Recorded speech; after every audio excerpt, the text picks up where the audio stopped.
কয়েকদিন আগে মাইক্রোসফটের একটি অফিসিয়াল সাইটের আর্টিকেলে দেখলাম যে মাইক্রোসফটে যারা চাকরি করে তাদের ভেতর 50%-এরই কোনো একাডেমিক বা প্রাতিষ্ঠানিক সার্টিফিকেট নেই। তাহলে এখন প্রশ্ন আসতে পারে, মাইক্রোসফট আসলে তাদের কিসের ভিত্তিতে চাকরি দিয়েছে? And the answer is skill.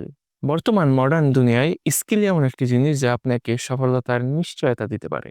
Giant কোম্পানিগুলো তাদের এমপ্লয়ি নির্বাচনের ক্ষেত্রে স্কিলকে সর্বপ্রথম গুরুত্ব দিয়ে থাকে। আমরা যদি চীনের দিকে তাকাই, 1971 সালে যখন বাংলাদেশ স্বাধীন হয় তখন বাংলাদেশের থেকেও চীনের জিডিপি কম ছিল। কিন্তু 2025 সালে এসে চীন কোথায় আর বাংলাদেশ কোথায়? আর এই পরিবর্তনের সব থেকে বড় কারণ হচ্ছে চীন তাদের জনশক্তিকে স্কিলফুল জনশক্তি হিসেবে তৈরি করতে সক্ষম হয়েছে, বাংলাদেশ সেটা পারেনি। তাই মডার্ন দুনিয়ায় আপনি যদি নিজের একটা শক্ত অবস্থান তৈরি করতে চান তাহলে অবশ্যই আপনাকে একজন স্কিলফুল মানুষ হিসেবে তৈরি করতে হবে নিজেকে। আর ছাত্র অবস্থায় হচ্ছে সব থেকে আদর্শ সময় যে কোনো স্কিল অ্যাচিভ করার। বর্তমান সময়ে স্টুডেন্ট অবস্থায় অর্জন করতে পারেন এমন সব থেকে পাওয়ারফুল স্কিল হচ্ছে কমিউনিকেশন স্কিল।